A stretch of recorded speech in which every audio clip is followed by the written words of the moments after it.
The boy was walking home. Suddenly a black van appeared in front of him. Because 4 boys had already gone missing in the town, so John was very scared. At that moment a man got out of the van. He deliberately spilled the contents of his bag all over the ground, successfully attracting John's attention. The man lied that he was a magician, and asked John if he wanted to see a magic trick. But when he took out his props, he used a black balloon to block John's view. When John opened his eyes again, he found himself in a secret room, and a man wearing a clown mask was staring straight at him. John immediately realized he had been kidnapped, and the man in front of him was likely the clown who had taken the other 5 boys. John begged him to let him go, but the clown ignored him completely. After the clown left, John quickly walked toward the iron door. He tried to pull it open, but soon John gave up, so he began searching for a way out. But the room had only a bed and a toilet, and a telephone with its wire cut. John felt deeply hopeless. Then he noticed a ventilation window on the wall. John jumped up again and again, but the window was far too high. He couldn't reach it at all. John wanted to use the mattress to reach it, but found the bed had been nailed to the floor. He sat helplessly on the bed. The 5 boys before him were all stronger than he was, but even they couldn't escape.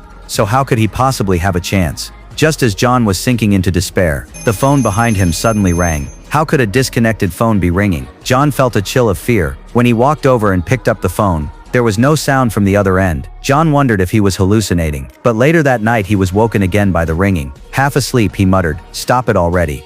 Stop walking." John was startled by the clown. It turned out the clown had been crouching in the corner watching him. John was terrified. He lied, saying he was hungry and asked for food. The clown thought for a moment and agreed. After the clown left, the phone rang again. Even though he knew it couldn't really be working, John still picked it up. This time a deep voice came from the other end. John hung up in fear. He had no idea who had called, but the ringing wouldn't stop. John froze for a few seconds. Then he walked toward the phone with determination. Maybe the person on the other end could save him. When John picked up the phone again, he immediately heard a boy's voice. The boy told him not to hang up. John asked who he was, but the boy seemed to have forgotten his own name. But he remembered John, because John was really good at baseball. Hearing that, John suddenly remembered. The boy on the other end was Jack, the first to go missing. After John reminded him, the boy finally remembered his name. Then he told John a secret. Only John could hear the voice through this phone. John asked Jack why he was calling. Jack said there was a muddy spot in the hall, covered by a square floor tile. There he could dig a tunnel to escape. But Jack was caught before finishing it. When John asked, "Do I have enough time?" Jack hung up without answering. Following Jack's instructions, John found the exact tile. He obediently began digging the tunnel.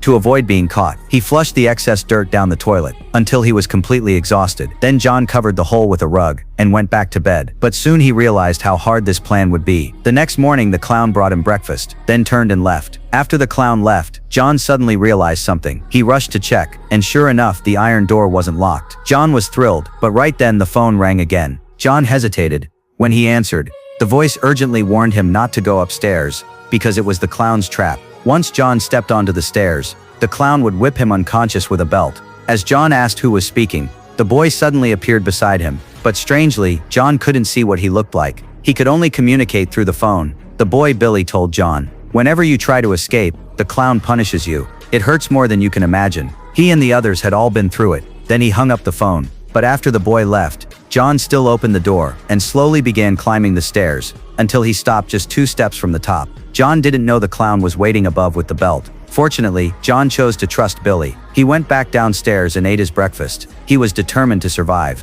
As John was resting after eating, Billy called again. He told John not to say his name, because he no longer remembered it. Then the bottle on the floor started spinning. Billy told John he had hidden an escape cable in the carpet seam, but clearly Billy hadn't made it out either. As John asked what to do next, the bottle suddenly pointed toward the window. John immediately understood. Following Billy's direction, John found the cable in the carpet seam. He kept tossing it toward the window, but every attempt failed. Frustrated, John went back to the bathroom. He brought out a rolled-up rug. Using its hollow center, he finally managed to get the cable through the window. But just as he stepped onto it to climb out, the iron bars suddenly collapsed down. John fell to the floor. His dream of escape was shattered once more. John lowered his head in sorrow. Every attempt to escape had failed. What should he do now?